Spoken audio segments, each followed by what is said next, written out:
they so dope. First Florida man was Hernando de Soto. Just so logos, show off your photos, throw out them Twinkies, throw up your ho-hos, tuck in them pinkies, them shits a no-no. The first Florida man was Hernando de Soto. Got my attention by the man with the mojo. My 8 subscriber, he on my back also. Jump in them Sinkies and dump them mimosas. The first Florida man was Hernando de Soto. Hernando de Soto. The first Florida man was Hernando de Soto. Got my attention by the man with the mojo. My 8 subscriber, he on my back also. First Florida man was Hernando de Soto. First Florida man was Hernando de Soto.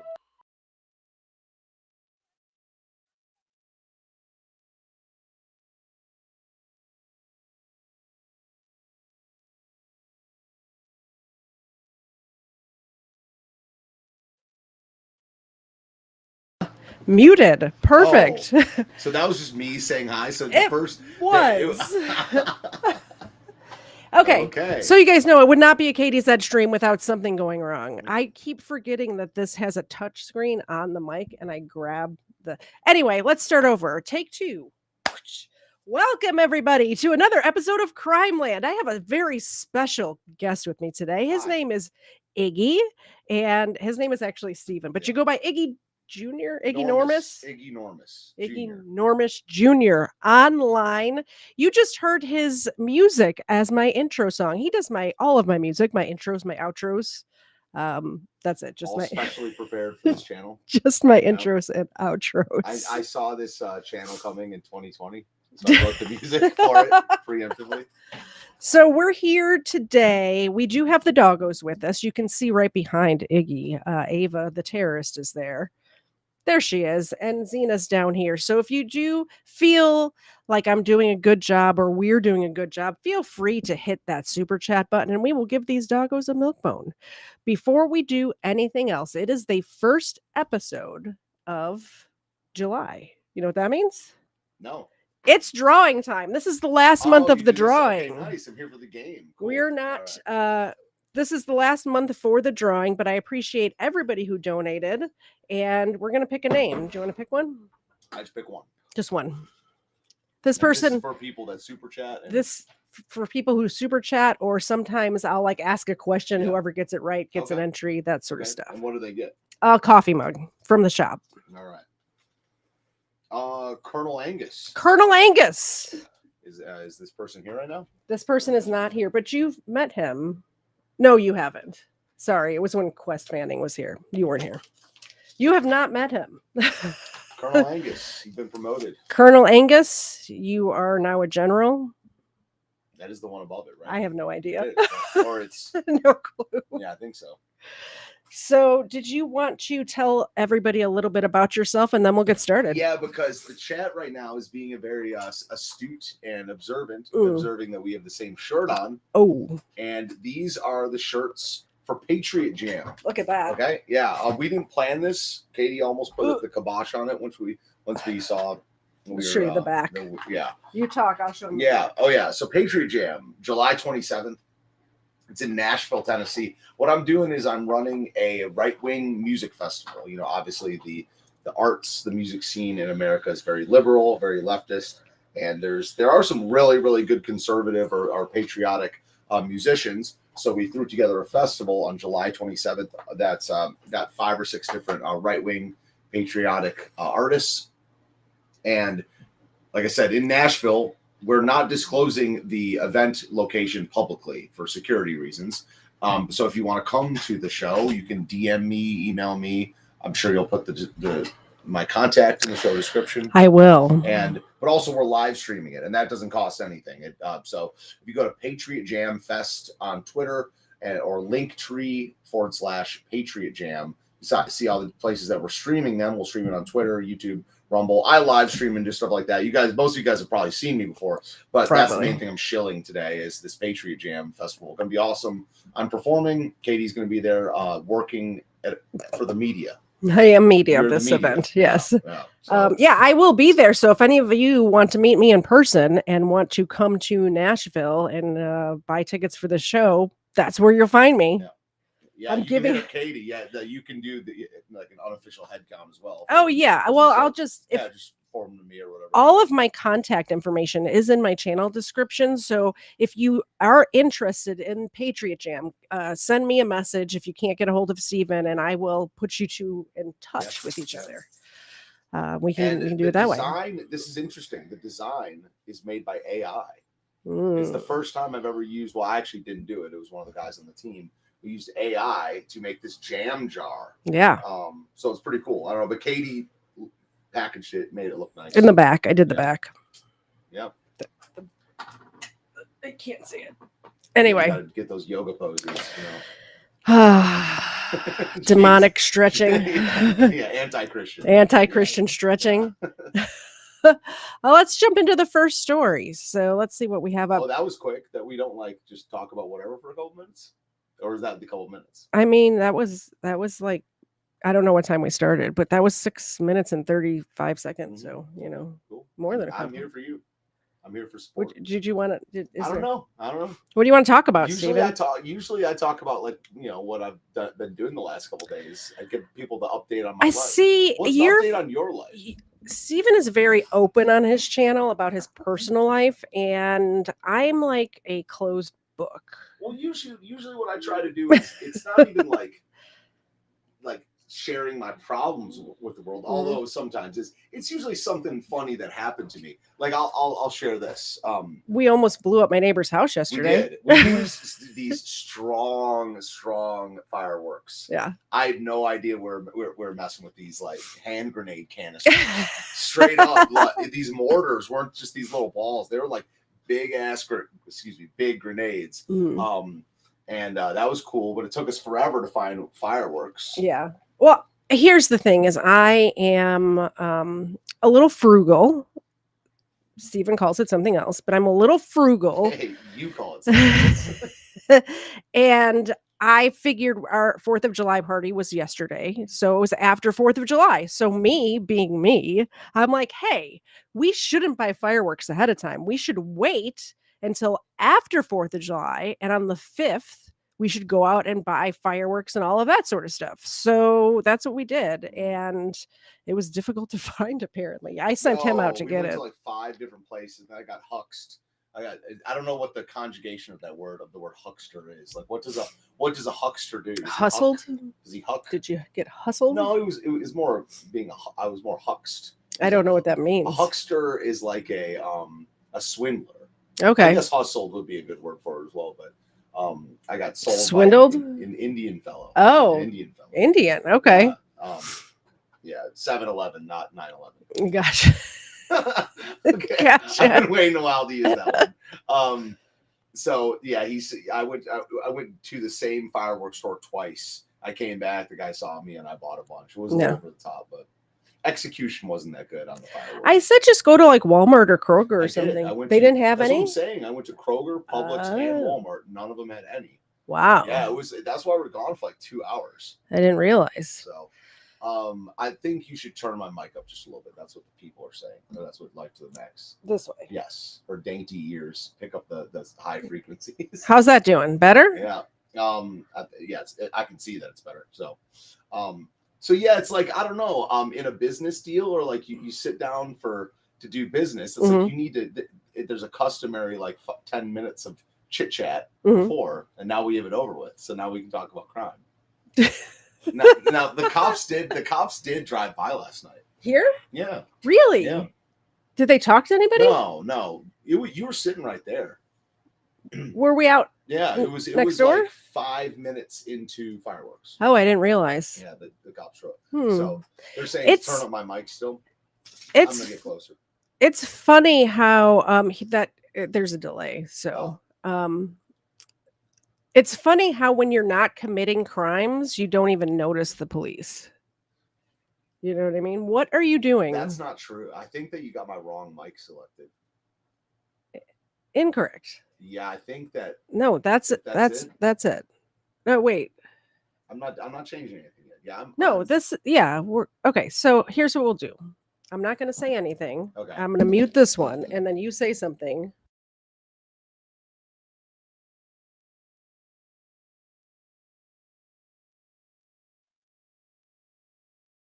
picked up through your mic. Only thing that's getting picked up is your Uh-oh. We might have to... Hold on. mic. Sit closer No, to no. the middle. I have an idea. Okay. I have an idea.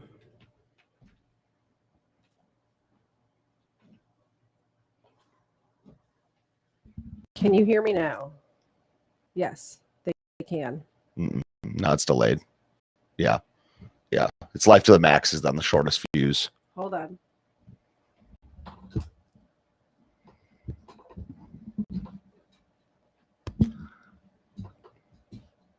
Test, test, test, test, test.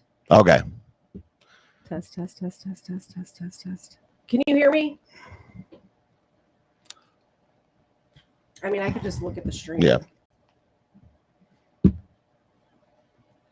Yeah, classically, life to the max has. She says you're good. I'm good right now. And Yeah, he's good. classically, life to the max has like a very short reaction time. Hold So on, let me turn mine up a little bit, which means I have to do this. Yep. And Correct. this. Test, test, test, Correct. test, test. yes. So that's good now. Boom. Let's talk some crime. All right. By the way, I hate to make it all about me, but I'm off probation. Have I called in Oh. since? No, yeah. you said I was going to get the exclusive, and you've been on like 8 Yeah. shows. Booked by you, by the way. I did. Yeah, but- yeah. Yeah. Shows. Yeah, so I'm off probation. So that's some crime So stuff. this criminal next to me Yep. got charged with 3 federal crimes. You know, you could say misdemeanors. Like, you know, the part of the problem, I've noticed this, is that felony and federal both start with F. Mm. And when you say federal, it just sounds bad. It does. Because it's That's why I national. said- Yeah, it's that's why national. I said And it it's that and way. it reminds people of felonies. Yes. So we did a whole show together talking about it, but you can really talk about it now. So on the 6th of January 2021, you decided to take a little trip to Washington, D.C. because you are a content creator and you record live events, and you had been to many live events before that.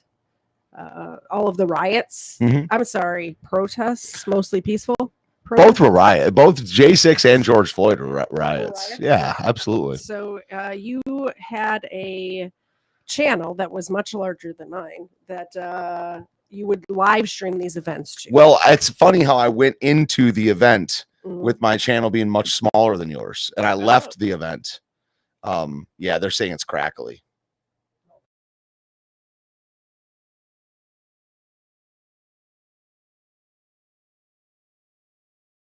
Let's share Mike.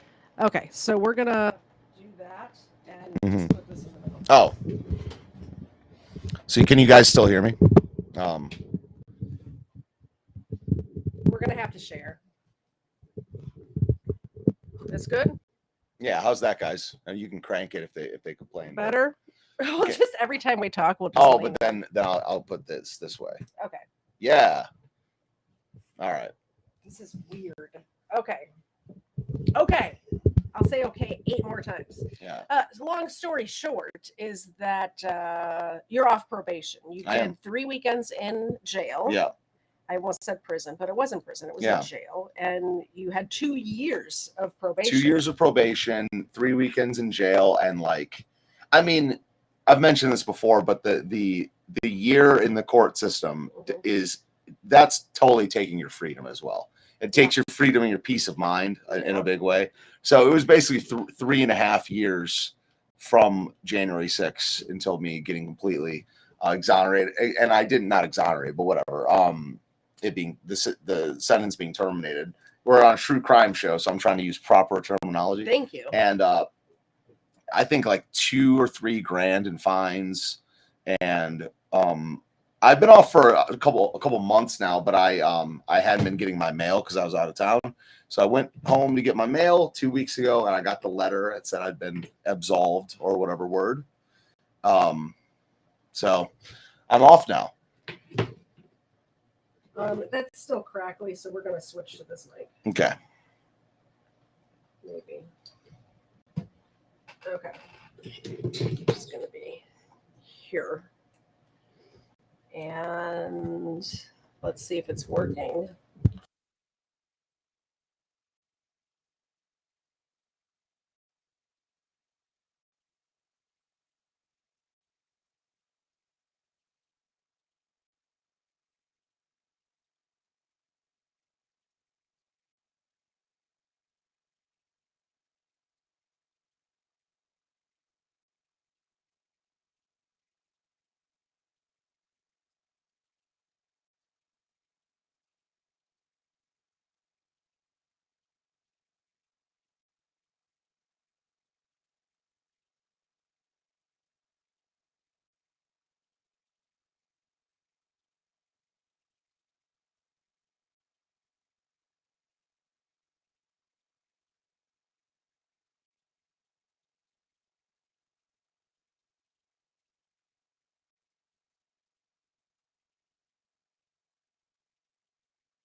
So that's going to be. Hold on.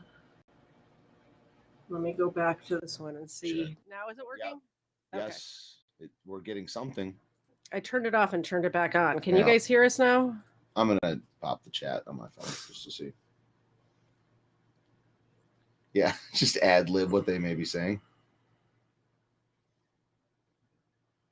Can you hear me? Chat. So that's going to be. Hold on. Let me go back to this one and see. We're getting something. I turned it off. Okay, so you guys can hear us now. Yay! Wow. Wowzers. So what we were saying is, Stephen, I asked you what the worst part was. Yeah.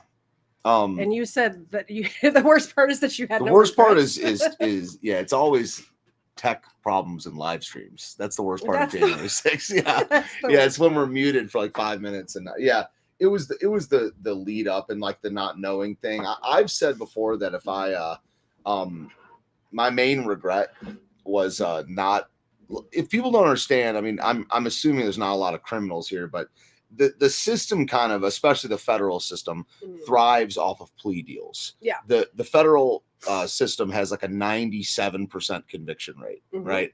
And that's not It's mostly plea deals. Yeah, and that's not because all the people necessarily did it, or that it goes to trial. You picture it like, yeah, we're going to go to trial. There's going to be a trial and a jury, and people are convicted, and that's what a conviction is. I mean, plea deals are most of them because they just scare the crap out of you with more things they could have thrown at. Like, for instance, I got a bunch of my electronics confiscated, and had I not pled guilty, if I would have gone to trial, they could have gone through all of my files and everything and found another charge, or looked at the video camera footage a little closer and been like, no, he actually did this, which would have been hard to find because I didn't do anything else.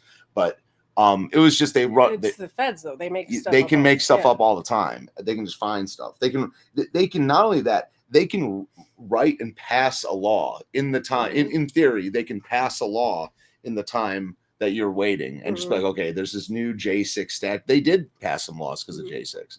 So during that time, and I could have had up to a year in jail. And my final charge, if they would have like thrown the book at me, it would have been 6 months in jail. So that part sucked, but I do wish that I would have just gone to trial from the get-go, like gone to really. Like, oh yeah, if I would have not waived my right to a speedy trial, then it worries me though, because there's still people in jail today over January 6th. Yeah, but they that's a different story. Like those people are, I think, were all either in a group or did engage in some sort of violence. And they checked I remember you messaging me and saying, hey, they're pulling my phone records, just FYI. They subpoenaed my phone records. Yeah, they're a I don't know what the word would be, but they're official congressional record.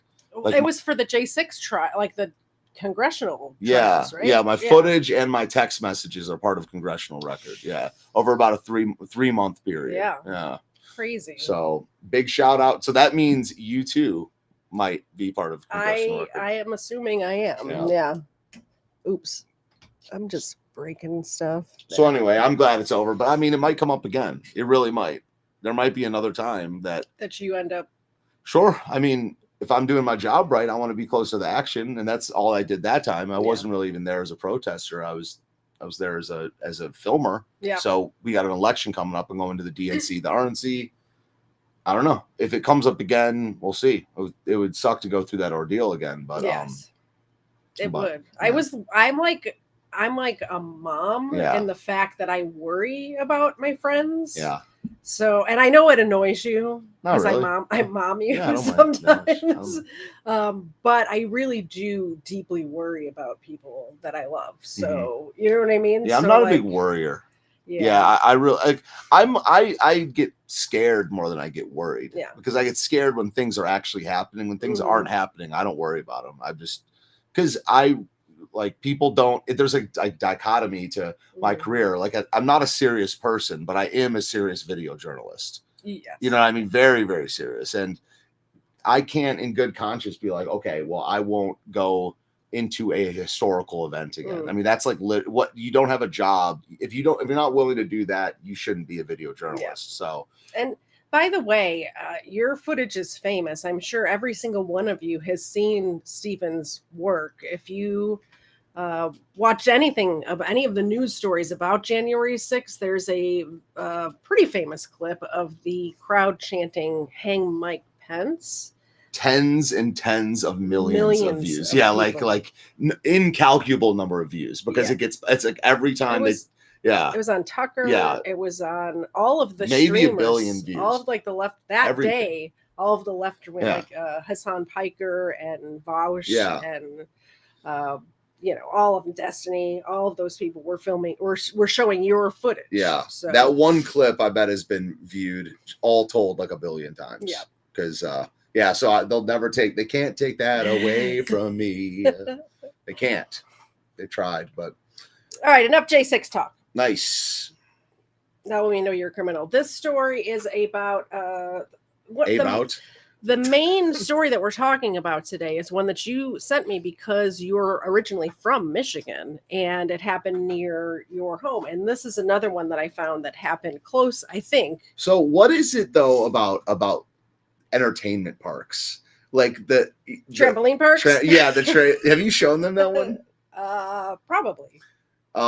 Maybe more on brand for my channel. Yeah. But the trampoline I guess people are congregating. They're also having fun. There's alcohol involved. It's usually hot. That usually drives crime up. I haven't seen this before, so I'm not sure of the demographics of this water park. I am. Oh, okay. I know this one. Okay, let's watch.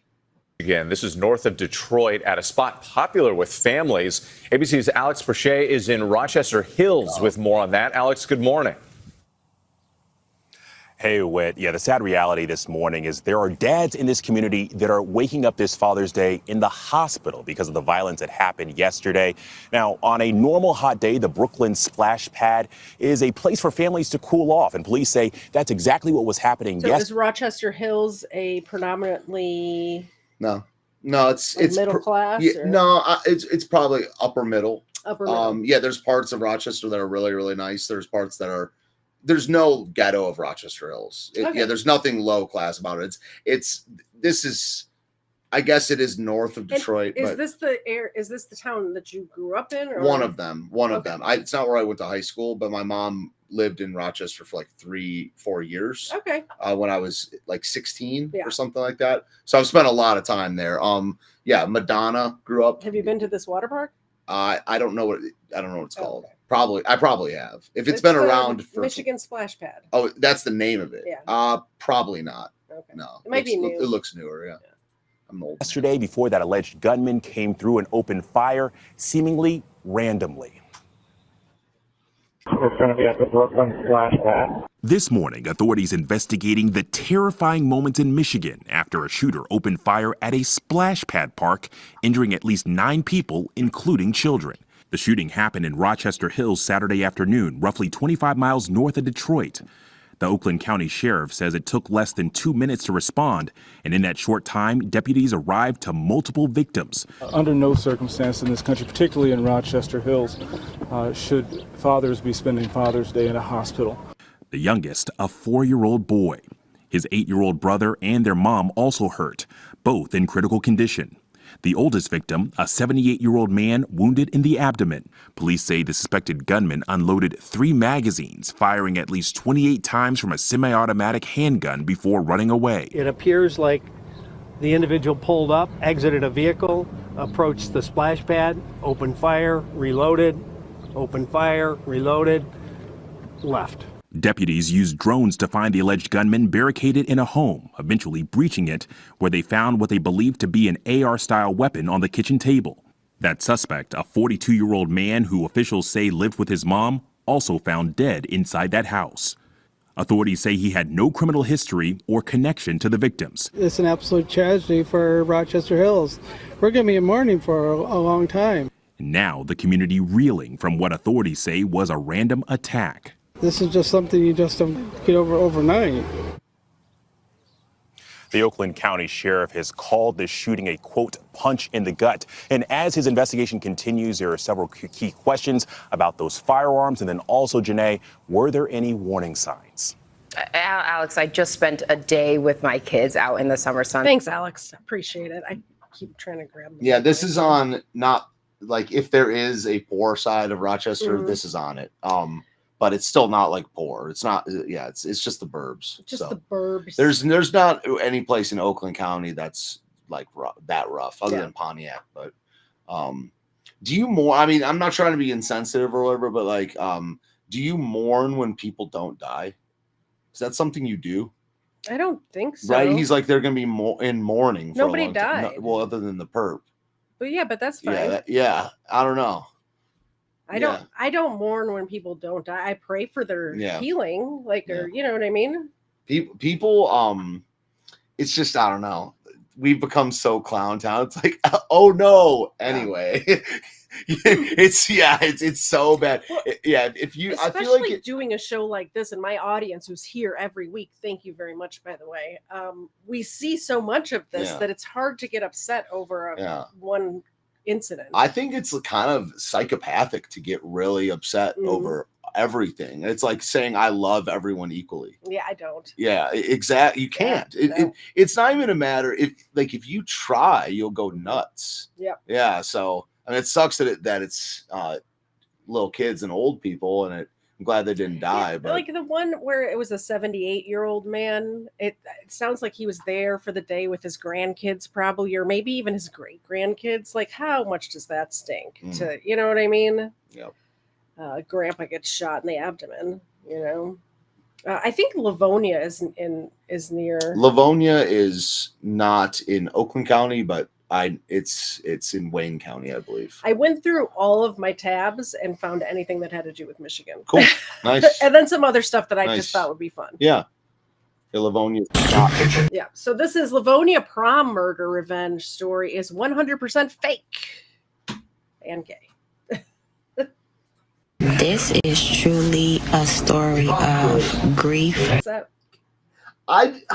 Just that format, man. You're like cut off head. I picked this specifically. You know, for you. like I knew you'd love everything about it. I just can't do it with the format of the internet these days, man. It's like she didn't even line herself up in there. This is why I'm not big on I like podcasting, and a lot of the time I'll listen to a show but not look at it. I don't care if I see a person's face. Maybe because I was raised on talk radio and stuff like that. Yeah. I like hearing people's voices, but it's nice to be able to see someone's face, but it's not like a deal breaker I'm going to set up the crappiest camera shot ever and be like, oh, but I needed you to see my face, you know? Here's the thing. Not only did she set up the crappiest camera shot ever, she's got the light on the side of her. She's and then terribly cropped. She's got the side of the screen. She cropped herself and is covering the words. It's terrible. Yeah, it's it's just so... it's bad, and then she made it worse. Yeah. All right, let's hear what she's got to say. Taking hold of you. Revenge killing at a prom. Men avenge. She's got the TV on in the background. Yeah. There's so many things. Chirp. And chirps every 30 seconds. Yeah. Her fire extinguisher alarm is about to chirp. I fire guarantee extinguisher. it. Well, her, smoke alarm. His son death by murdering cop's daughter. Douglas Barnes was arrested for the murder of 17-year-old Samantha McCaffrey at her high school prom. The incident occurred on Friday evening outside Livonia High School, leaving the community in shock and mourning. So that would definitely be the kind of story that makes headlines. So if you're wondering why no news outlets have reported on it, there is a simple answer. It's fake. The story originated from a TikTok account called DAX News. It's an account that creates and promotes 100% made-up stories and passes them off as real. Until last night, the account claimed to be news, but overnight they changed their bio, claiming this was all a social media experiment. No, press play. Look at his head moving. To determine this story was made up, it only took a small amount of research. First of all, Livonia High School does not exist. It's right. It Second, doesn't. no person named Douglas Barnes lives in Michigan. Third, the picture of the mugshot in the video, well, if you put it through Google reverse image search, you find it tied to a bunch of other made-up stories. Additionally, Livonia police confirmed to us that this story never existed and is completely fake. And going back to that mugshot used in the story, we did put it through an artificial intelligence image analysis tool, and it was determined to be 83% likely an AI-generated image. And we dug a little deeper and confirmed this image was generated specifically by an AI tool called Midjourney. A few months ago, as part of our Inside AI series, we spoke to a team of experts at Oakland What do University. you think the prompts were Midjourney to come up with that image? Angry black man. Yeah, angry black criminal. Yeah, Samuel L. looking robot. Yeah. About an AI-generated picture and videos that are used to trick people. Here's one thing they said that really stuck out to us. Do you think that fake news was bad in the last election? Wait for this one. You're going to see things and people are going to want to believe that they're... What's that? They're like, oh yeah, like under Trump, you think that it was bad in the last election. Like, you know, anyway. You are fake news. You are fake news. The fakest news. Only Rosie O'Donnell. Only Rosie O'Donnell. true, and they're going to be 100% fake. I like to say that sooner or later CNN is going to air something that's going to be 100% fake and the world's going to change on a dime. Be skeptical. You know, that's going to be your number one defense. Be skeptical. You know, I saw a great meme on Facebook the other day. Treat every day as if it were April Fool's Day and have that kind of skepticalness. Is this guy reporting on a meme? I have the greatest. I have the greatest comic book collection over here. Like, dude, I just. And that's where the Fox 2 reality check comes in. We are working for Trust you us. and ready to help you vet the things you see online.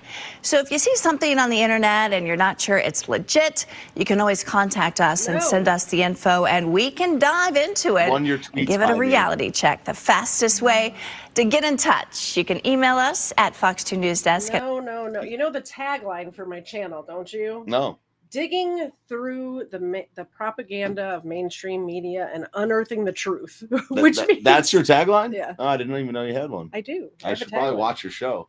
I mean, yeah. I love how he goes, one day CNN is going to post something and it's going to be completely false. First of all, that's happened for 30 years. I was going to say and also he's like, and the world will change on a dime. Yeah, like what, people at gyms and airports? Like, you know what I mean? Like, oh, okay. Yeah, people at gyms and airports everywhere will just not accept the truth anymore. That's it.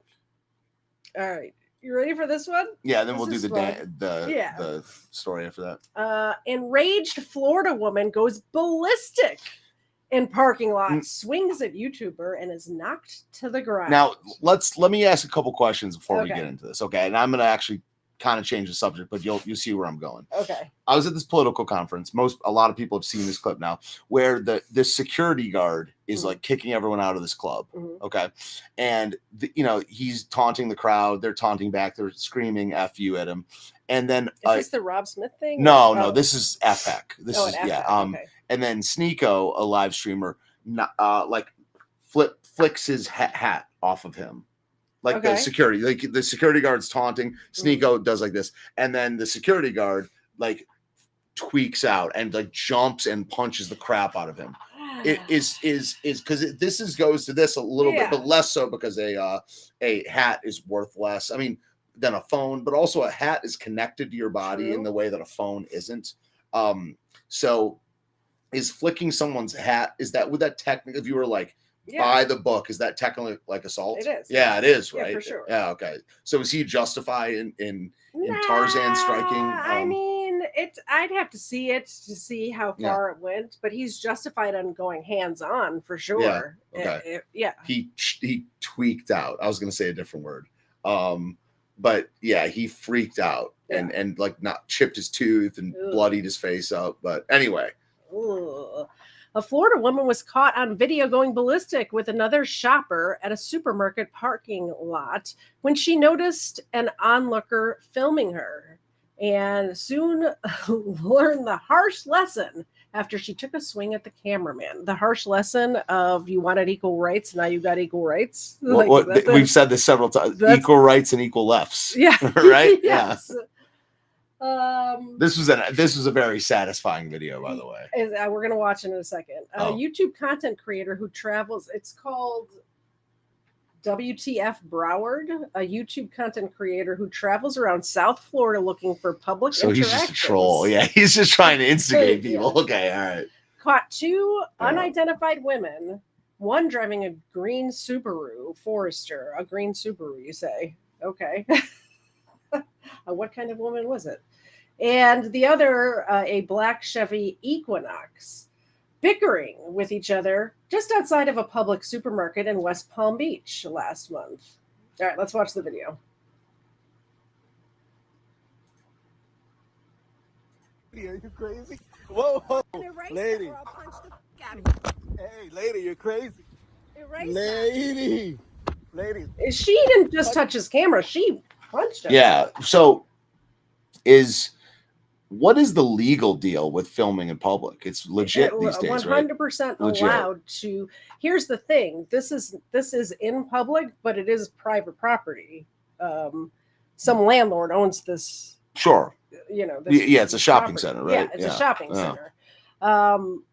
But it doesn't mean you can't be filmed. All of the publics have cameras everywhere. The only person that can tell somebody not to film is the business owners. Yeah, not even cops can do that, right? No. Yeah. Okay, but since the business owners, I mean, it's not like the owner of a Kroger is there. You know what I mean? No, but they like the landlord. Can retroactively do it. Can have people trespassed or okay, whatever, gotcha. Yeah.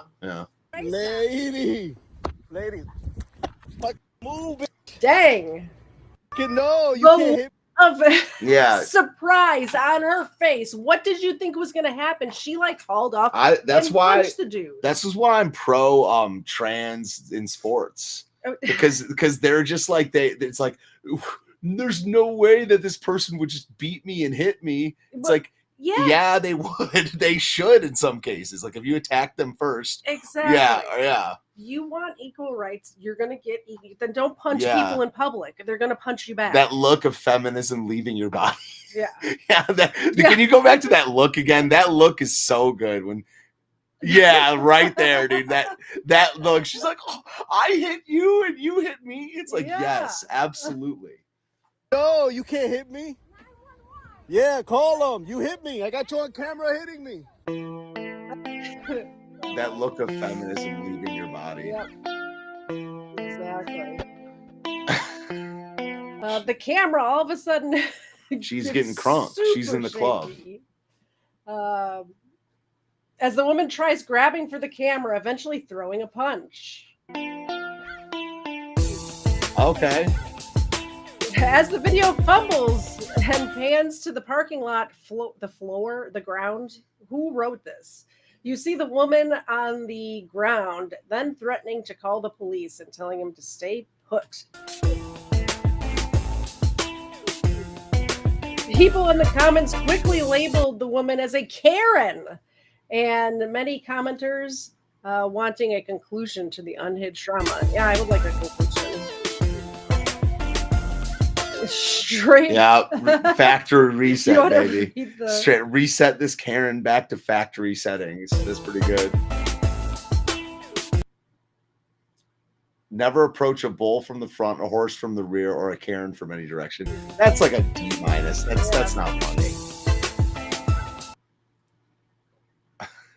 Bro, Loaded Wrench says, how soy are you if you hit a woman and she gets back up? That's a better comment. Oh, that's solid, bro. Go to this video and comment that. Yeah, Loaded Wrench's game. Yeah, that's not a Karen. Yeah, that's not a Karen. That's you want to switch to Restream today? I do. Okay. Yeah. Real quick. Oh. I'll give you one for Ava. Hey. You're dehumanizing me. You're calling for a dog to be on air rather than me. It's like, so do you switch? Okay, I got it. Yeah, just point the camera. Thank you. very much. Did she take it? Mhm. Xena. Trying to pet it. Xena. Where's Xena? I don't know. I don't know where Xena She is. outside will go potty. She might be outside. She might be outside. Go potty. When Xena comes back, we will get her a. We'll get her a treat. So now, do we do the Yep. the guest of honor The guest of honor. or whatever the story? featured act? Yeah. We should have covered this in when we did Rochester, because that's where this took place. Yeah, it did. That last one was in Florida though, not Michigan. It was. Correct. Okay. So I get the lane that I'm in, kind of Michigan plus drama plus funny. Yeah. Okay. Yeah. All right. All right. So I'm going to go through my notes. I'm going to do it pretty quickly, and then we'll talk about it. Can I interrupt you at You all if can I want to interject in one of the details? Absolutely. So we're going to be talking about Christopher Dankovich. I can put this over here if you want to scroll. I think his pictures. No, I don't have a picture of him. So we're going to do what we're going to do. Okay. So Christopher Dankovich, and the reason why you brought this to my attention is because you knew his family. Yeah, I think I've met him once or twice. Okay. And his dad was my family chiropractor. Mm-hmm. It's very, very interesting.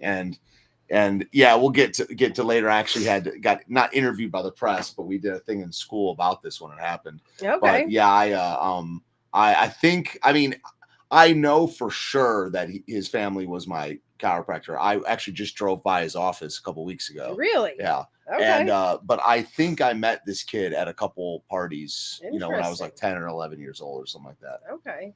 So Diane O'Connor was Christopher Dankovich's mother, and she was born on April 27, 1954, and she married James Dankovich in 1989. And later in that same year, she gave birth to her only child, a son named Christopher Dankovich. Although her marriage to James, who was a chiropractor, would end amicably. Jim. Yeah, we called him Jim. Jim. Yep. Well, I just read the news stories. I didn't know the guy. So she married Jim in 1995. She divorced Jim in 1995, but it was amicable. And they continued to co-parent. And from what I understood from the reports that I read, is they did a great job co-parenting. Some people are just so angry when they get divorced that they don't speak to each other. This was not like that at all. They spoke to each other about Christopher, and they made sure to be including everyone in family events and things like that. So it seemed like a good situation. So Diane was given primary custody of Christopher, but he would go visit his dad very often, and he lived in Troy, Michigan. The dad did, Jim. As Christopher grew into adolescence and started high school, and you said he didn't go to your high school? No. He went to, I think he went to, Rochester Adams or Troy or something like that. Yeah, no. So he started to become a little bit of a rebel. He had the typical parent-teen arguments would happen from time to time. But he seemed like a good kid. He got good grades in school. It was nothing too crazy out of control. No one could have imagined that one of these arguments would lead to Diane's brutal murder just days before her 51st birthday. So now we're in 2005. So in April of 2005, Christopher was 15 years old, a freshman at Rochester Adams High. I just answered my own question. Nailed it. Great job. By the way, and the thing is that what that guy was saying about that splash pad thing, it's like Oakland County there's a lot of people there, but it is very, you can get anywhere in there in 15 minutes, and it is not close knit, but you keep up with the lore from the different high schools, and Rochester and where I was at, Bloomfield, were very connected in a way. But April of 2005. Yeah. So he had dyed his hair blue. Very rebellious thing to do in 2005. And nowadays it seems pretty normal, which is weird to me. Diane discovered that Chris had been utilizing the family computer to view pornography and research firearms. This is what the fight was about. Diane also was concerned about one of these girls that Christopher was dating. So on Saturday, April 23rd, 2005, Christopher snuck out of his father's Troy home and rode his bicycle through falling snow And he was found in Bloomfield Hills. That's the town that you grew up in. That's where I right? grew up. Yeah. I wonder what school. Did it say in the article? What school? What school Oh, did he it try didn't to say. enter? Maybe he was trying to break into your school. Dang. So he was found in Bloomfield Hills trying to enter a school. He was taken into police custody and later released to his father. On the next day, which is Sunday, April 24th, 2005, James returned Christopher to his mother's residence. Let me put this over here. It's easier to read. Dad, Jim, brought him back to Mom's house. And Diane and Jim and Christopher, they all sat down and had like a family meeting, right? To talk about all of these things, the blue hair, the pornography, the firearms obsession, all of these things. So they have a big family meeting. And Jim leaves, goes back to his house, leaves Christopher with Mom. James was unable to reach his ex-wife later that same night. So he tries to call to just check in. And nobody's picking up the phone. So Jim calls Diane's mom and says, hey, can you go check on Diane and Chris? Because I can't get a hold of them. I don't know if their phone's dead. I don't know what's going on. So Diane's mom says, yeah, I can go by there the next morning. I'll check it out. So Diane's mom, Christopher's grandmother, goes to the house the next morning on Monday and finds Diane had been stabbed 111 times. That's a lot. Yeah. The crime was so brutal that one of her eyes had actually been removed by repeated stabbing.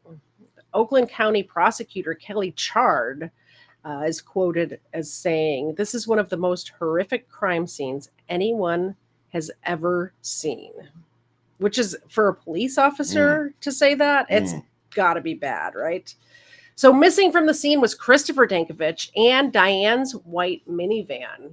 Although Christopher did not have a driver's license, authorities believed that he was driving the van. And Diane's own mother brought up the point to the police that she thinks that Christopher may be responsible for this. So we got to find Chris. At the scene, police found a blue-handled folding knife containing blood and hair on it. Additional blood droplets were found throughout the house. Yeah, it was with like the worst knife ever. I remember Really? that was part of it too. Yeah, it was like not with a good knife. No, yeah, it was with a crappy blue folding knife.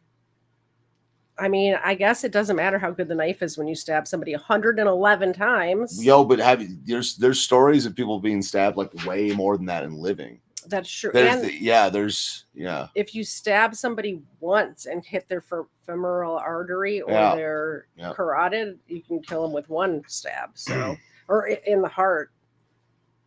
Have you practiced this? I mean, I'm like, places. I'm just letting you go on, and I'm like, I don't know this stuff. Naming all the places that you can get somebody with one hit. Yeah. When you're mad at Mr. Zed, you hop on Google. You're like, how many times can? Yeah. So, also there's bloody clothes in the laundry room. So he must have like cleaned up, got changed, put his clothes in the wash. He's more responsible than me. Like, I mean, bro is more courteous than I am. You know. So police do like an all-point Sorry. explosion. Okay. All right. So they do an APB. So they put out an APB on the white van, and they were told that apparently the father had a house or a cabin in Twin Lakes. I don't know exactly where that is, but Twin Lakes.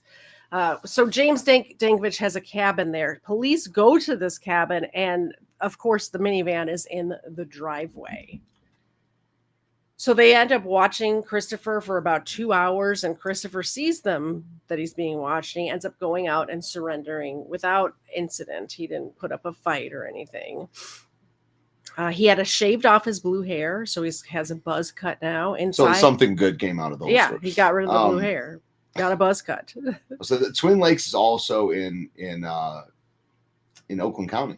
Okay, so it wasn't very far. Yeah. Yeah.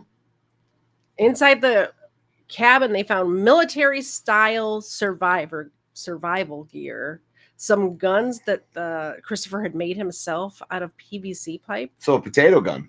I guess. A potato gun. You ever seen one of those? I've seen one. I've been shot with one I have before. real guns. I don't have Yeah. potato guns. I got shot in the ribs with a ball of grass with a potato gun before. Yeah. You make your own flint and you have the spray. Does it leave a bruise? Yeah. Yeah, it hurt. I've been shot with a paintball gun before. That's about it. So people who commit parricide, which is killing your parent, right? Parricide, yep. Typically fall into one of three groups. Either they're severely abused, they're mentally ill, or they're dangerously antisocial. Christopher was none of these things. So I think he's definitely outside the box as far as people who you would think would kill their parent, which is one of the things that drew me to the story when you sent it to me. It just seemed the fact that he's a straight A student, the fact that he did have friends, he had a girlfriend, he wasn't like an incel or anything like that. What's wrong with that? You're voluntary celibate, not involuntary. You don't get it. You don't get it. Yeah. As far as anyone knew, Christopher did not fit into any of these groups. Also, sons are more likely to murder their fathers, not their mothers. So this is another thing that is just outside the box for him to have done this. So Christopher confesses to the crime. He told authorities that an argument over his recent behavior, including the pornography and the weapons. Can I step in real fast? Yeah. So the thing that happened at school, like we found out about this, and it was like I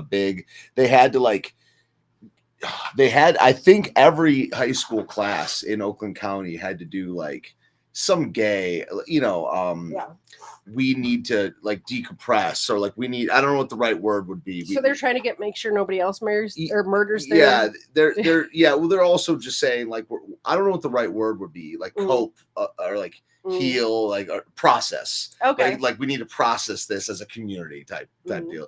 So we like talked about this in class, like a lot of the stuff that you're bringing up here, like what would lead someone to do this, what type of person does this. And I was like, listen, I met this kid, I know their family, and they're like, really? And they're like, why don't you tell us about?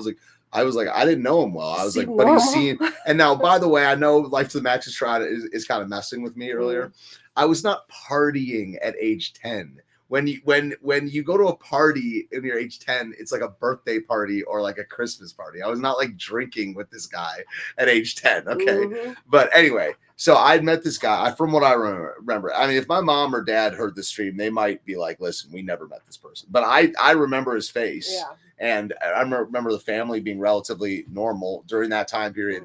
Everybody was getting divorced. Well, so like your family used his father's chiropractic services. Yeah. So my dad had met this kid a lot, probably. Yeah. And we were like friends in some capacity as well. Not me and this kid, but like our families to a certain extent. Yeah. But like, it was just like they got divorced in a time when everyone was getting divorced. There's no like real huge supposed red flag there, but I remember everyone's like, it was really weird. Like everyone's like treating me like a celebrity for knowing of this kid. And I was like, listen, I wasn't here to public speak or like get attention. I was just like, I'm just saying this whole, like, it went wrong at some point. Well, that's definitely true. No one stabs their mom 110 times and it didn't go wrong at some point. But I was just trying to say this wasn't like a crack baby, or whatever, it was like a relatively normal kind of affluent family or whatever. So that was a thing in my class when I was 15. I remember the classroom I was in. Everyone was like, yo, you knew this guy? I was like, kind of, Yeah. But I knew more about this family. I was just trying to say that this can happen to very normal families. Just anybody. Yeah, that's what I was saying. For sure. So Christopher pled guilty to second-degree murder. Excuse me, it's pleaded. I don't. I know. I don't like that either. Yeah. Anyway. When did it change? Like 5 years ago, they started making it interchangeable. It's something like that. Weird. Yeah. It's pled. He pled guilty to second degree. Pants are pleaded. Yeah. Yeah. So he pled guilty to second degree murder in February of 2006 and of stabbing his mother 111 times, including her chest, back, face, neck, eyes, heart, and head. Christopher also pled guilty to using the computer to access explosive related websites. Is that illegal I don't know. I mean, to actually look at the information? I don't know. I mean, I haven't. I've never done Same. hand Well, when to- I do it on this computer. hand on the Bible. I've never done that, but I didn't know obtaining information would be I don't know how it works. Yeah. illegal. Thank you very much, Bandit, for becoming a member. We're going to get the dog some treats as soon as we're done with this story, but I see you there. In a surprise move, the judge rejected the plea deal. Yeah, what is that? How are they allowed to do that? A They judge are. is allowed to reject that Yep. and say, "Hey, no, we have to go to court." Well, the plea deal that was offered was for less time than the judge thought deemed necessary in this case. Oh, so they wanted to let him out in like 10 years or something like that. And the judge is like, nope, not going to happen. So the judge defended his decision, citing concerns over public safety following Dankovich's release. So in May of 2006, the prosecution and defense reached another agreement, this time satisfying the judge's concerns.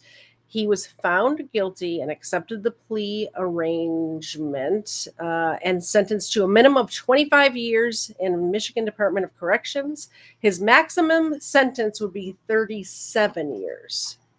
At the so that would be 2031 on the minimum.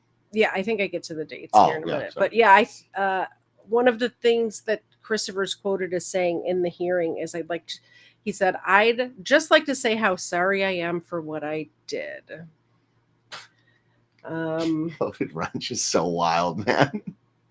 So he originally, this is the part that kind of got me. He originally said, "I did it. I'm guilty. I confess everything," and then after the hearings and everything goes through and he's in jail, he comes back and writes this thing about his incarceration. And in this piece that he wrote for this random website, he starts saying that his mother was abusive towards him, which he never mentioned before, by the way. So according to a piece written by Christopher Dankovich himself after his incarceration, he refused to plead guilty, which he did plead guilty. So it doesn't make any sense because he didn't want to believe his thoughts were wrong. He also claims a history of abuse from his mother. This is quoted: "My mother sucker punched me and threw me headfirst into our living room's glass and wood coffee table." He went on to say, "I spent 15 and a half years in a house where somebody who kept my bedroom window nailed shut and barred me from going outside," which everybody involved, everybody who knew this family, all of that said that that's just complete baloney. So I don't know where that came I bet from. you it happened once because he snuck out. Yeah. I'm sure it's not the first time he snuck out. Yeah. And maybe she locked or barred the window after she caught him once. Maybe. So Christopher Dankovich is currently housed at Michigan's Thumb Correctional Center. Yeah, Lapeer. His earliest release date is April 24th, 2030. The 25th anniversary of his mother's murder, and he will be 41 years old. If he serves the maximum sentence, Dankovich will be released in 2042 at the age of 53. So Nice that's job. it. That's the story. Good to see the sausage being made. What do you mean? Never mind. Do they not know that you use That I use notes? Yeah, I mean, you're pretty good at that. That's cool. Oh, thank you. Yeah, I did all this afternoon, actually, or this morning, I guess. Yeah. I said this morning, they're all. I have a house full of people right now, in case you guys didn't know, and I'm like, I'll just write up a quick little something so I have notes. I ended up doing Proceeds to work for hours and hours. a 6-page research project on this That's case. But I do put effort into my channel, and I appreciate that you guys appreciate it. So are we gonna get your dog fat right now? Yes. So every one of these we give them a milk bone. Absolutely. I don't know where Xena is.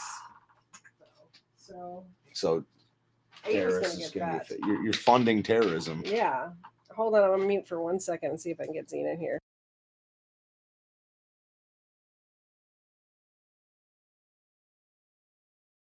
There we go. Like it's clockwork.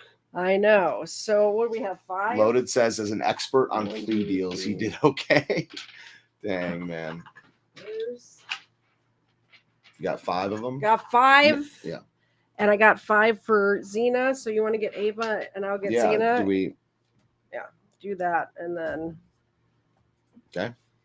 1. I get Ava. You get Ava. Oh, I want to give Xena one too. Okay, you can get Xena too. You got to point the. I'll do the camera work. You get the dogs. I'll do the dogs. Okay. Oh yes. Here we go. Come on. Get your head around. Get your Get your head in the game. You guys are getting a little behind the scene of my office here. You mean my bedroom?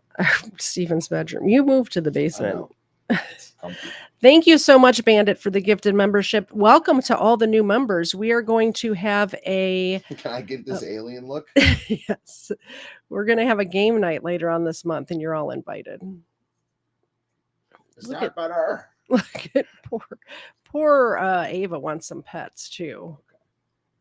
All right, that's enough of that. Back to the show.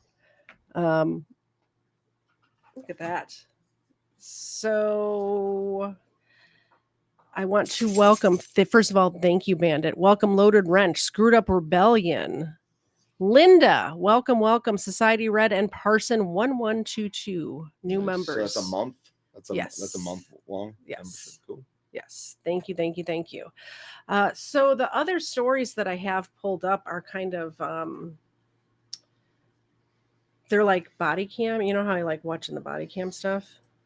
I have some body cam footage to... Is this? I'm going to use a force investigation. Oh, this is just a news story. So we'll watch this one. Well, no, yeah, we'll do it. Making game. Did something happen with our audio? I don't think so. so. Hear how it just changed a little bit? It did. It's because I opened the tab. Oh, okay, I understand. First of all, how long are we going, and what time is yours? I was going to say 7, so I would go for no more than half an hour from right now. Okay, so we're going to go for another half an hour, which means I got to pick which stories I really want to cover. So let me just take a look. Which one is this one? That's a good one. Well, you know, I have a lot of black. Are these all eyes. from Michigan? These are not. Have you ever covered? These are you know, from this. Georgia. I was going to talk to you about this. We might want to not even do any of these because I'm just going to bring this up real fast. Have you heard of the Malice at the Palace? I know. I watched a whole documentary about it. So we watched that this morning, and I wasn't there, but I witnessed it in like at a party, an actual party, life to the max, and that was a criminal case. Mm-hmm. So do you want to cover that instead, or do you care about these tabs more? Here's the plan. I'm going to play this 2-minute and 20-second video. I'm going to turn our cameras off. You're going to find something to play for Malice in the Palace while I use the restroom. Sound good? That's the plan, guys. We have a plan. Can I do the captain's chair for the remainder of the stream? Or no? Yes. Play it. Okay. All right, here we go. I feel like Katie.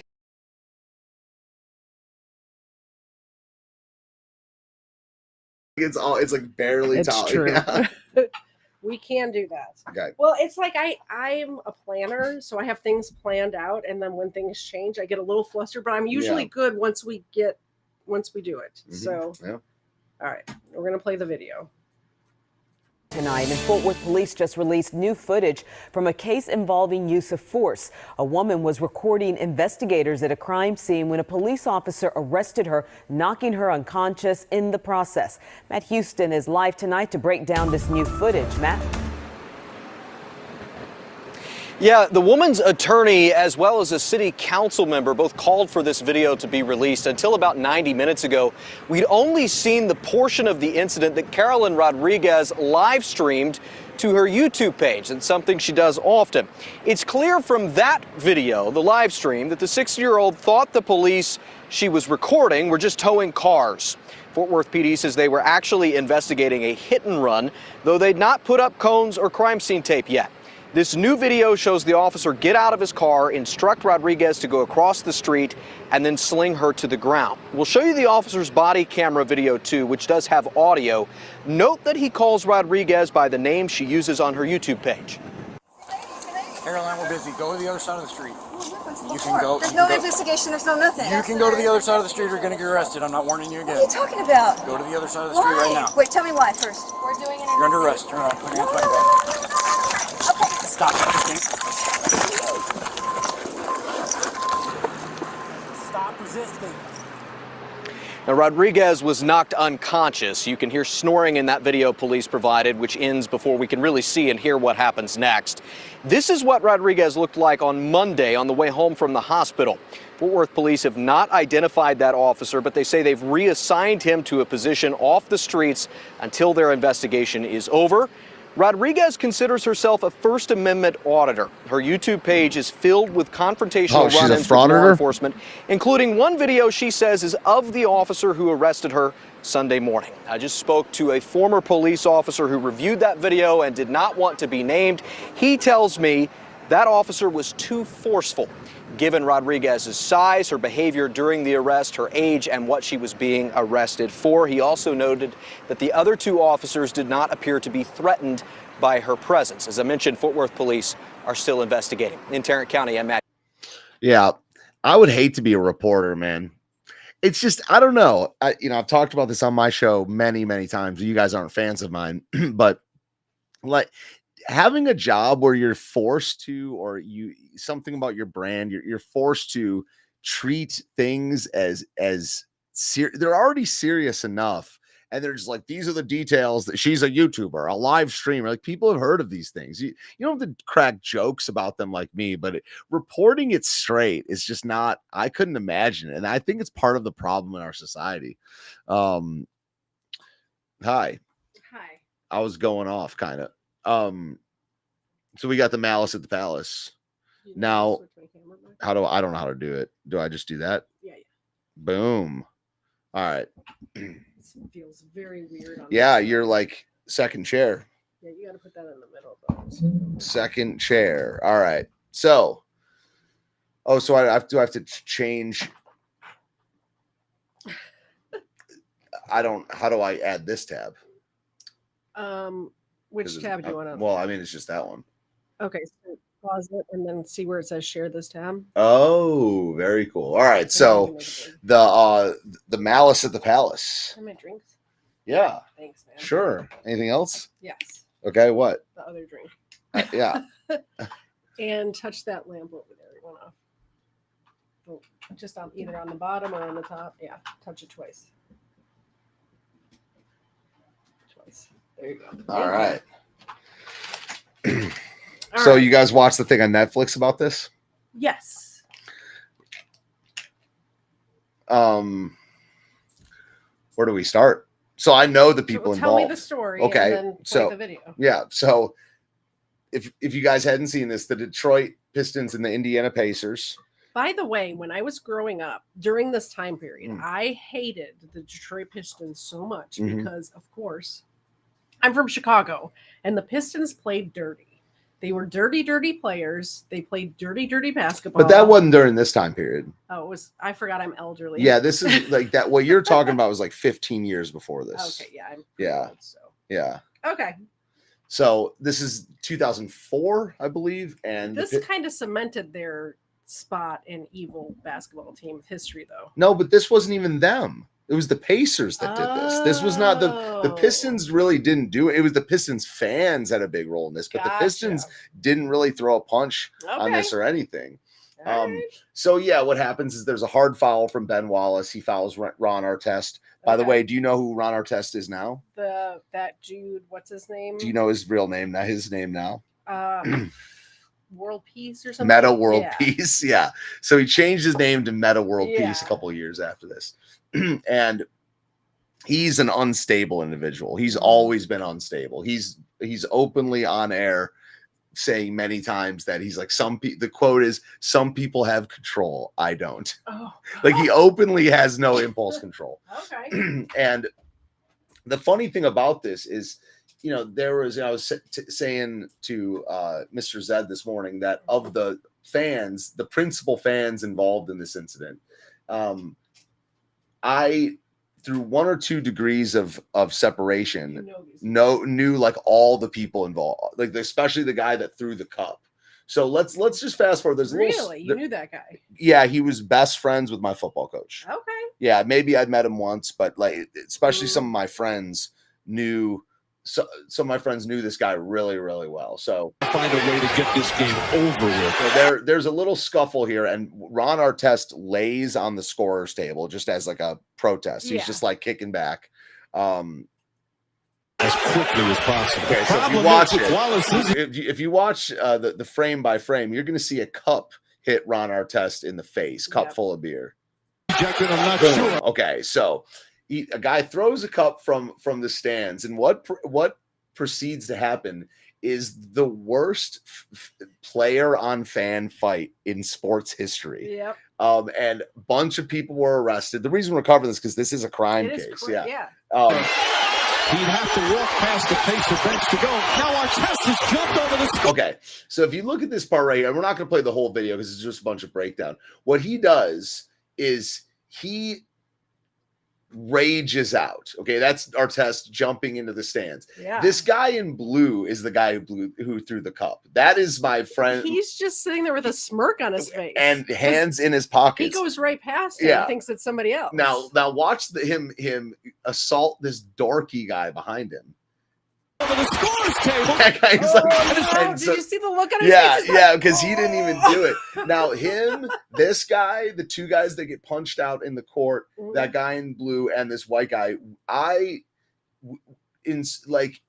when I was 18 or whenever this happened, even when I was 16, I could have gotten any one of these guys' phone numbers. I'll put it that way. I didn't know them, but I could have gotten like 2 degrees. I could have gotten any of these guys' phone numbers just by asking one of the football coaches or like one of the dads of one of my friends or something like that. So my point is, like, today is about Oakland County. The area is very connected in that way.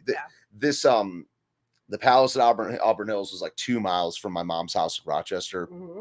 At the time. So this was one of the biggest crime stories in my childhood growing up. Yeah. Trying to get down to the bench.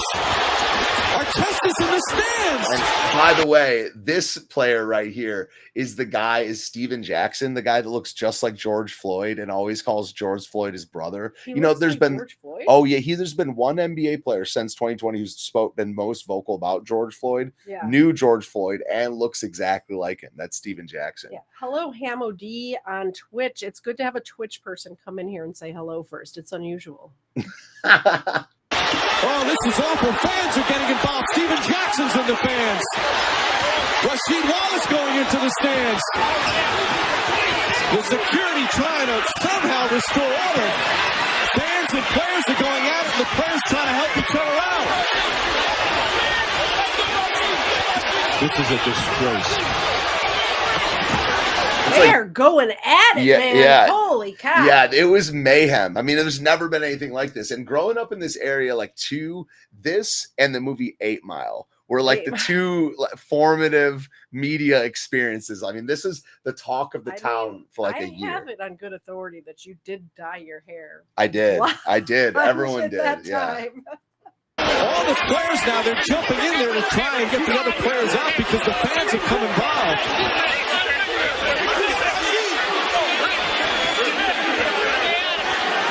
Oh, what a sad scene here at the Palace. And now another fight's breaking out in front of the Pistons bench. I forgot about the fight on the court. Oh, yeah, and then they start fighting down here. Yeah, this over is there. Very dangerous. I mean, obviously, I'm not saying anything groundbreaking, but all these guys involved are like between 6'7" and 6'11" professional athletes. Like, all of the fans look like midgets. Yeah, fighting like they're like Here, fine. Yeah. Throwing cups with liquid in them now onto the court. Ron Artest has a look in his eye that's very scary right now.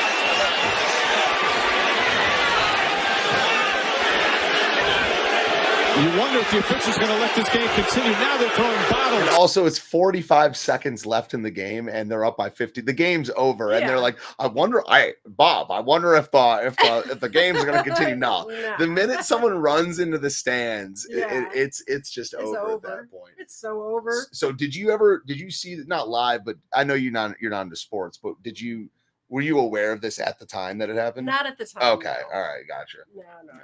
No. In 2004, I had already moved down here. Yeah. Okay. So, yeah. Okay. Yeah. I mean, I was at a party with like 50 bros, and we were tweaking out when this happened. Were you watching it live? Yeah. Oh wow. Yeah, I saw it live. I wish I wasn't there, obviously, but yeah, we were watching it live. Like, I mean, I was playing pool, and we started hearing like, "Oh," from upstairs, and that was right when. Because there was a small player scuffle that kicked this off. Yeah. So I went upstairs before the cup was thrown. So I saw it from cup throw to end of, Now we have the instant replay. Yeah. You can go back and forth, watch it in slow motion. At the time when you were watching it live, this is live TV where you couldn't rewind. Yeah. Did you see the cup? Yeah. Yeah. Okay. Yeah. Well, they replayed it on air because they did like 2 hours of breakdowns after. Yeah. And also it was like DVR was a thing. So we were doing like frame by frame breakdowns for like a week after. We would like meet up after school, talk about it, and be like, we were like doing deep dive internet sleuthing. Were like sports. We were nerd. obsessed with this. Yeah. I mean, and I was a basketball player at the time. I was a football. My life revolved around sports. So yeah, we took this very seriously, like frame by frame breakdown. Out onto the floor.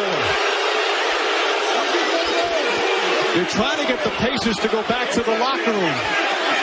2004. It's 04. I'm gonna turn down a little bit. Maybe you could call it a hard foul at best, has turned into just an ugly, ugly scene. Chuck Person. The officials, I think they're going to call this game off, and that should be the outcome is definitely decided. But now look at that. Look at the beverages. Everyone's throwing everything. Somebody could really get hurt. In the trailer for the Netflix special, this thing that you and Dave watched, like that one guy, Jermaine O'Neal, was like, "I can't believe they was calling us thugs." Did you watch the Netflix? Just the trailer for it. Yeah. Okay. We should watch it. It's like an hour long. Yeah, it's very good. I would love to watch it. I can't believe they was calling us thugs, and it's like, what is that other than thuggish behavior? In the modern context, like thug has become synonymous with black, but it's an older word than that. I mean, Not to mention the fact we were just talking about this earlier today, but about football players, just the fact that people play professional sports and have money does not negate their thuggish behavior. It increases it. Yeah, we were talking. I was by the way, if you have any I forgot my thing is here. I keep looking at my camera over there. It's over here now. So we have like 6 months or something right before the next Super Bowl. And it's going to take every bit of that to. It's going to.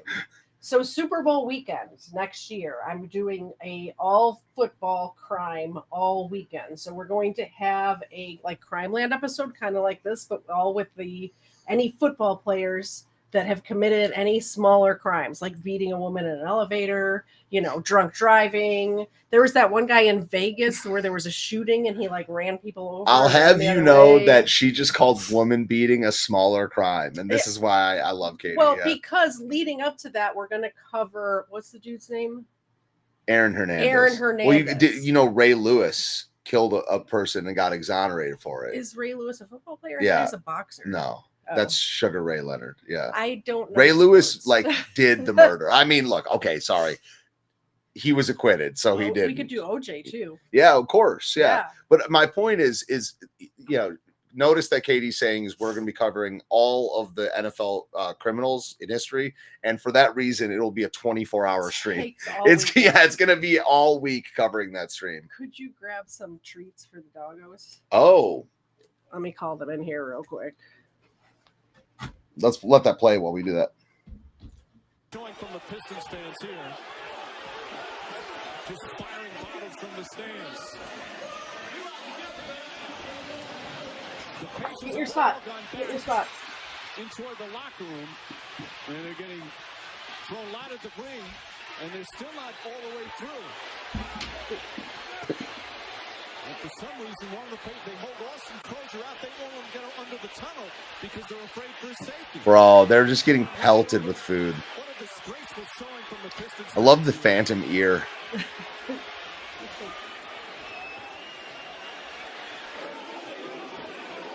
one of the worst things I've ever seen. It's an NBA moment in NBA history. This is why I could never be an announcer on anything other than the internet, because I would not be treating this with any sort of. No, you'd be laughing. I would be like, yo. I mean, like, I would. And they're like, what a disgrace. It's like, dude, I don't know. That's Bill Walton talking, who just died. And Bill Walton was a player in the dirtiest era ever. Yeah. And it's like that stuff. I think that stuff should be normalized again, kind of. Not going into the crowds and like beating the fans, but the fans did chuck the cup. I mean, they did at a person. Your coach's friend chucked a cup. That was crazy. And he was the only one that got jail time. He got, I was going to say there was a whole investigation. I think he did like a month. I think he did like a month in jail or something like that. So he did more time for throwing a cup at a basketball player than you did for an insurrection.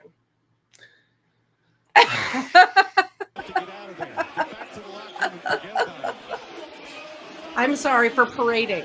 That's right. Exactly. Excuse me. There was no insurrection charges. It was anywhere. A parade. Yeah. The game has been called. The official announcement has been made. The game has been called. Look at that throw. The right call. The outcome obviously is over. And players and fans in danger with the emotions and the tempers being completely lost. It all started with a foul. Ron Artest with a foul. But then Wallace team was too hard. As you see the Pacers going underneath the tunnel trying to cover their heads. You can see the debris, some of it being aimed at it. A lot of it you can't see that's just missing wildly. Oh, Iggy IRL. The security did their best, but it had escalated to a point where there were players and fans fighting in the stands before there was enough security around. Let's go to Jim Gray. On him. Not the chance at all. Yeah, look at this shot. Where they keep the shot on the stands is so insane. Such a dangerous situation. Like that is a probably 5'9", 150 pound man getting beat by a power forward in the and like, look at this punch right here, y'all. Right there. That's Steven Jackson. That's Stephen Floyd. Right there, dude. Steven Jackson in there taking shot at the stands. Yeah, that is insane, dude. Now, where's the one? When that fan beat the Pistons with a very valedictorian shot. I still think they are. It's a bunch of punks. After further review, I still think they are. Although not all the fans, but those that were involved in this, those that came onto the floor, guys, and it escalated when the fans get involved. No, there's no question. Ridicule from these fans, the racial slurs, I mean, throwing things, it's ridiculous. Were there racial slurs? Probably. Ridiculous. Here's the thing, though. Sorry, pause it again. Probably not. Probably not. There's so many times that they say, that's their excuse for throwing a punch or whatever it is, pushing somewhere. Well, they said a word. They said the naughty word, the no word. They can't say that word. And then there's video from every direction. And back then, probably there wasn't video. People didn't have their cell phones out because it was 2004. Yeah. But they've been saying that for years. And now that everyone does have their camera out, you go back and you watch frame by frame. You can't even see somebody's mouth make the shape that word would make by saying it. Can you give an example? I not off the top of my head. Oh, I thought you meant an example of No, that I meant like, can you reenact? Screen goes blank. Record.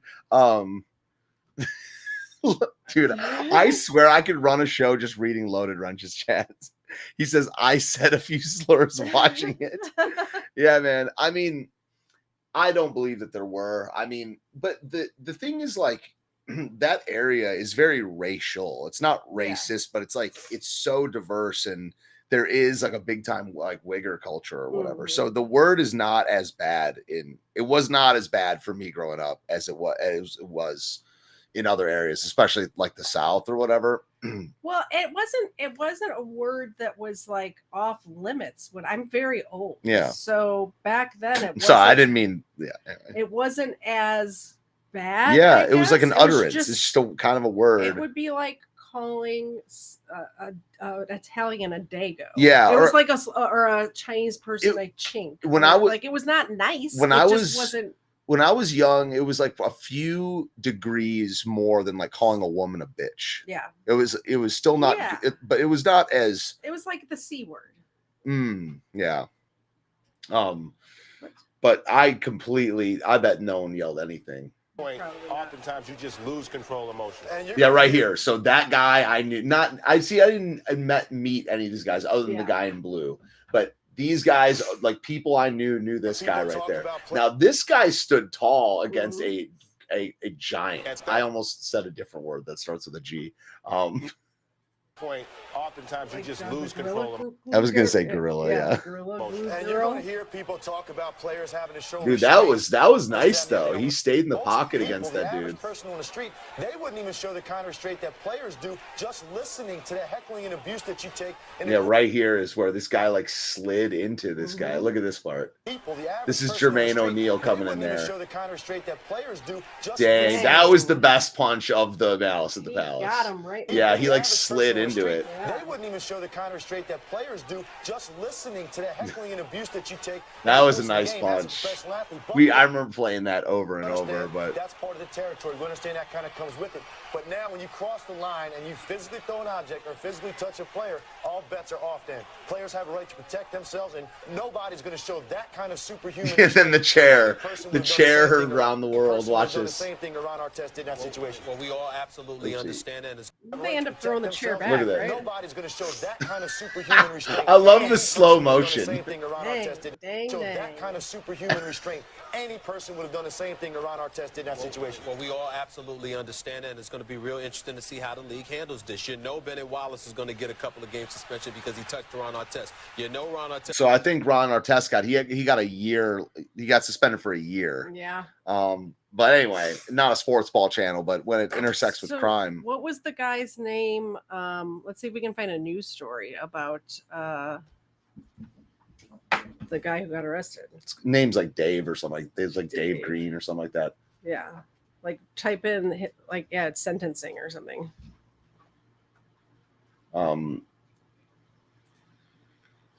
Yeah, Green, last name Green. 30 days in jail. How good is my memory? Pretty good. That's yeah. Pretty good. So yeah, after this, I just put Iggy's John Green. channel. That's right. Yeah. I just put his channel in the chat. Go over there, subscribe, hit the notification bell because we're going to be going live on his channel. We're going to take a small break for about 45 minutes or something, and then we'll be live on his channel. And we might have a special guest. Possibly a special guest. Possibly. But mods, if you could just continually put his channel, it's Iggy IRL. Iggy IRL. Iggy IRL in the chat for people to come over there. Make sure you comment on one of his videos that you found his channel because of me. You're good at shill. You're like a total shill, and that's like a compliment. You're good at shilling. Thank you. I just don't even think to do it. Yeah, and we should talk about the matching shirts a little bit too, because there's more people here now. John Deere Green, literally named John John Green. Yeah. Can you hit the? I really wish I was in the captain's chair right now. Yeah. Go scroll up, hit the. I did it. Videos button at the top and see if there's a news story up at the top. Videos. Yep. And Yo, he made friends. Yo, Let's play that. It's Ron 4 Artest minutes. made friends with dude. So it says how Meta World Peace befriended the Malice at the Palace beer thrower. It has a good ending. It's a happy oh ending. my gosh, were you telling me to do something else? Make it big. Make it big, okay. And in a book, everything is kind of laid bare. Right. In that, what do you mention about it in this book? I mentioned about I talk about the bet. You know, people don't understand. Although my career was going this way, but emotionally I was going down in 2004. I was averaging 18 points the year before, and then I was finished sixth in voting for MVP, and I got Defensive Player of the Year. So my goal was to come back that year and get MVP. You know, so I was on target, and we had the most wins in the regular season. Jermaine O'Neal, all those guys. So that season, I was still going crazy emotionally. I was still going the opposite directions. But the guy who threw the cup of beer at me, John Green, who's a friend of mine now, it was a $50 bet. So when the guy raised his hand, and I got hit on the scores table, I thought he hit me. I'm like, there's no reason for anybody to be raising their hands and cheering because the game is not going on. So I'm like, okay, you hit me. I went in that direction. And then John Green was like, he saw me running, and he kind of skinned it up like, I hope Meta or Ron doesn't think it's me, right? So so the guy raised his hand because he owed John Green $50 that he could hit me. So they was just drunk, having fun, which everybody does silly things. But you know, it cost me tons and tons of millions of dollars. But you're friends with the guy who hit I never you with the knew beer? that. Absolutely. This is the reason why. I reached out to him because I don't like to hold grudges, you know. And then also. And this life is bigger than getting hit with a cup of beer, getting suspended, losing tens and tens of millions of dollars. And, you know, life is bigger than that. You understand? And things happen, you know, and we move on. How'd you find him? How'd you find him? Well, when I first got suspended from the borough, I thought everybody hated me. I was still young, you know, in my own mind. I had like 3-4 personalities at that age, or hearing things, right? And I was just going crazy at that age. And then I said, you know, I need to get rid of this. I need to feel better about myself. So I reached out to on Twitter. I said, hey, if anybody can find this picture, I'll take you to lunch. I didn't put the name because it was John Green, and I didn't want people to think Ron Artest is reaching out to John Green to start a fight, you know? So I put the picture up, and this guy said, I know who that is. That's John Green, and he found him for me. Just to piggyback on something that someone said in the chat, this is totally... Like, this is why I love guys. Guys can totally do this. Guys do this all the time where it's like we were like blood enemies for a night. Our lives got changed forever.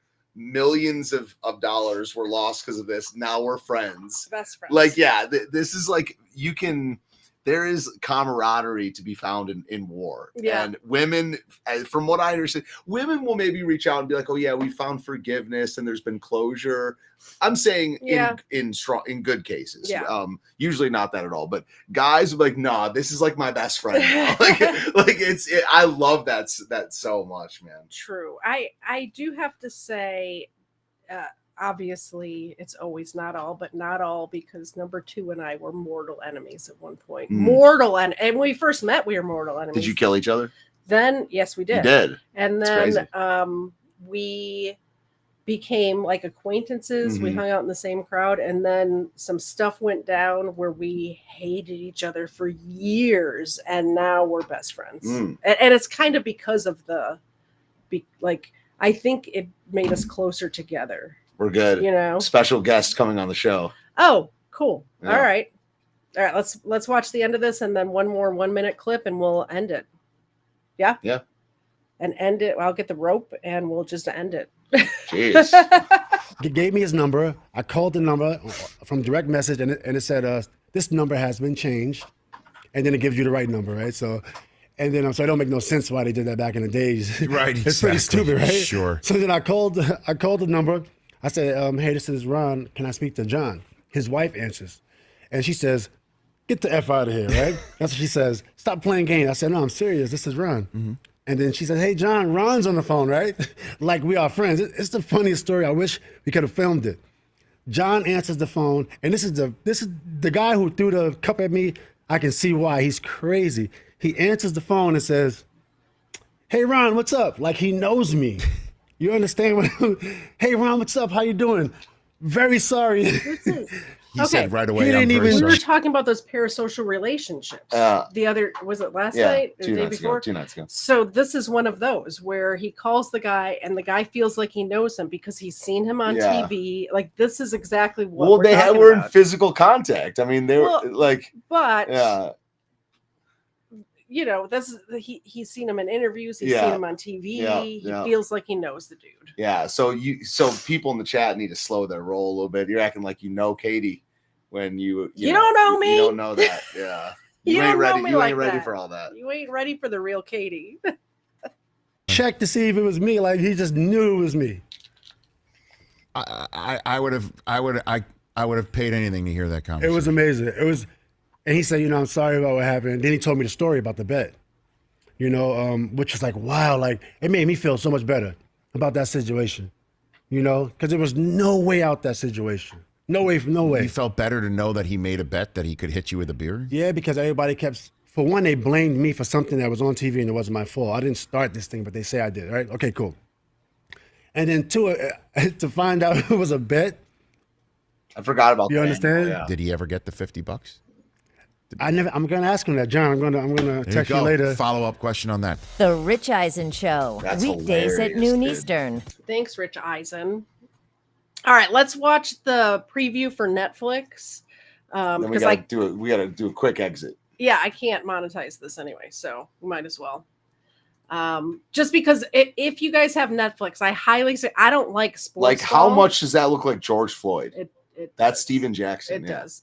I don't like sports ball, but for some reason I like sports documentaries, and this is definitely a good one.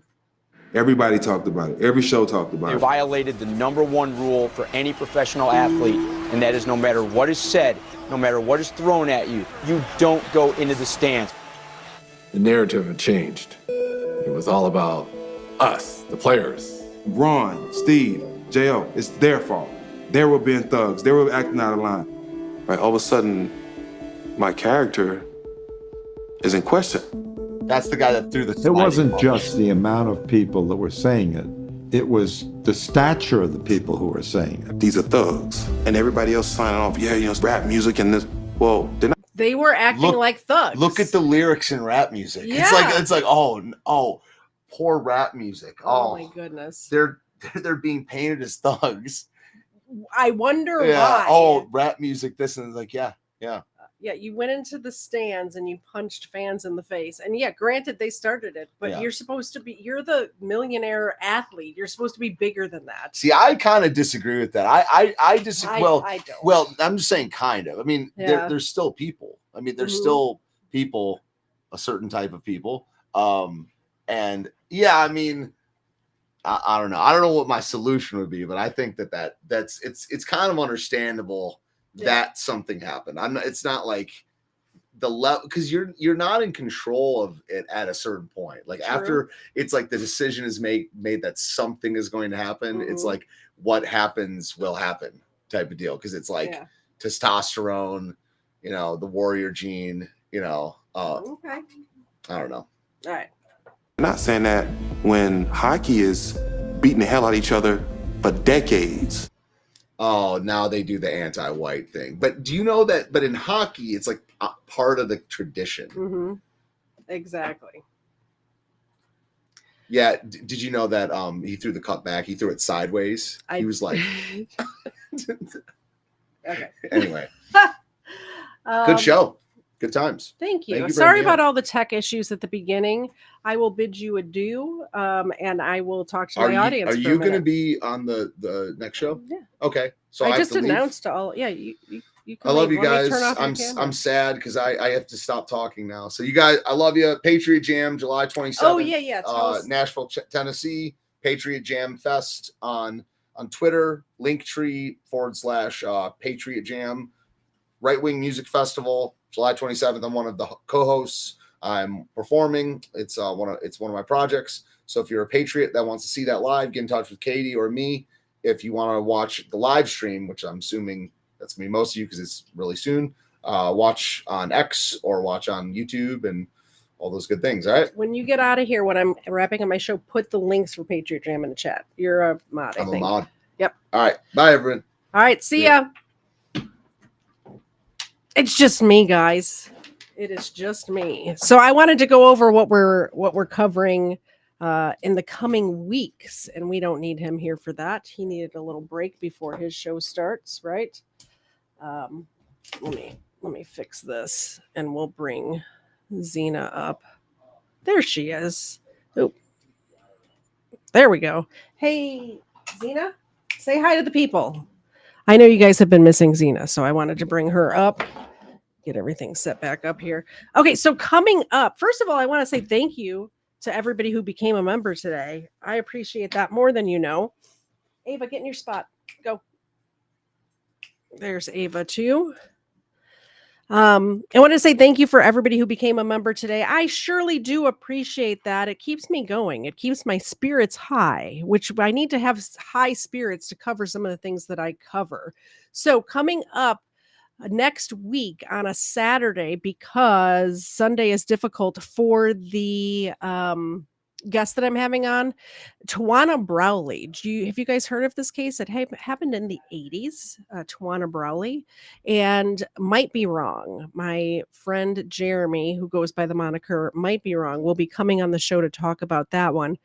He actually has a show with Steven on Monday nights called The Weekly Rumble over on it's a Rumble exclusive, by the way, but we'll talk to Might Be Wrong about Tawana Browley next week on the 13th, and then on the 14th we're going to do another Crimeland because I don't have time to research another case, 2 cases in 1 week. After that, the 21st, you guys know the Olympics are starting. So I'm going to cover the Olympic bomber. 1996, the Olympics were here in Atlanta and somebody decided to blow up the place. So we're going to talk about that. Then in August, obviously the 28th, I'm going to be in Nashville at the Patriot Jam, by the way. Patriot Jam. If you want to come to Patriot Jam, please email me. It is in Nashville on the 27th, and it is a limited number of seats in the venue. So we'll see if we can get you in. Steven will be here. I will be there. It's going to be a good time. It's just a music festival, and it's going to be fun. In August, Ezekiel Zayas with a gentleman called Cowboy Criminology. We're also doing the Phoenix Phoenix Zombie Killer in August. So we have all that to look forward to coming up in a little more than 30 minutes. We will be live on Steven's channel. That's Iggy IRL. He's got another special guest coming on, so I'll be there. He will be there, and a surprise guest will also be there. So please join us. Once again, thanks for coming. We'll see you in about a half an hour over on Steven's channel. Don't forget to tell him that I sent you when you sub to his channel. I appreciate that. We'll see y'all next time. Bye, guys.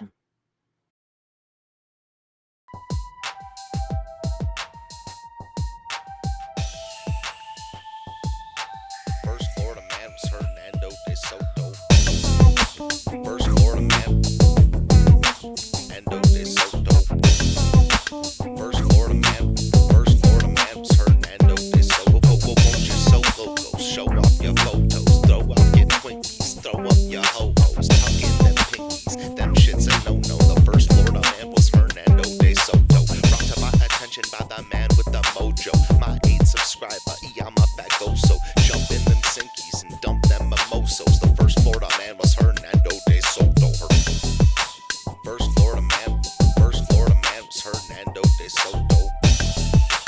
First Florida man was Hernando de Soto. Looking for new drills, needed a new track of land. I used to dig the Simpsons, man. Bumping Biggie, Pop, Smash Mouth, and Simple Plan. No scrubs for the grease in my pimples, damn. From the south streets of southeast Michigan, hitting shuffle till I settled on a different jam. And when a dime won't do, a better nickel can. And let me tell you, when I used to dig them Simpsons, man. A funny thing about time, you can't get it back. A tight grip, but it rips the jacket. Slight lisp with a mix of traffic. You see about me, like Mr. Glass, always wished I was a whiz at graphics. Take me back to the past. past where the hits were massive. You can hear Gladys Knight and the Pips on plastic, misfit molasses. Delete my contacts just so I can stick to glasses. Feel that skipped out so I miss the classics. Aristotle of the bottle, Seneca of the sinful action, senator of the simple maxim. I swear for a skillful Saxon, I'm still relaxing. Who wanna take a dip in the mind sauce, making up for the time lost, forgetting all my past was when I sign off. Prime bribe, prime rib, Agent Smith, crime boss, popping red pills till my mind's off, mind's off. First Florida man. Endo de Soto. First Florida man was Hernando de Soto. Won't you so logos? Show off your photos. Throw out your Twinkies. Throw up your ho-hos. Tuck in them pinkies. Them shit's a no-no. The first Florida man was Hernando de Soto. Brought to my attention by the man with the mojo. My 8th subscriber, I'm a fagoso. Jump in them Sinkies and dump them mimosos. The first Florida man was Hernando de Soto. First Florida man was Hernando de Soto. First Florida man was Hernando de Soto. Threw up that blue pill, moved to a new track. I slew the foothills of that voodoo sap. Microfiche tape decks, I'll sift through that, cause I'll do anything to get the old Simpsons back. Give me the news that make my mood react. I'll swim through the sewer just to make it to the truth intact. And you can shine up that voodoo with new shellac. I'll still do anything to get the old Simpsons back.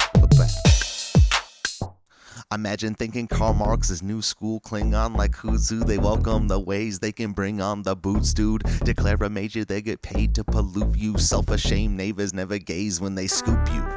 I wonder how we fight it. The 6th step is never enter in my tent uninvited. The 5th step is produce, no skills is no use. 4th step community preference is unity. 3rd step is nation, it's somewhat location, mostly relations, that's the situation. Next step family, patriarchal sanity. Safe under the canopy, ain't a place for anarchy. 1st step I just got to say it, no showboat. Step back and soak up the logos. First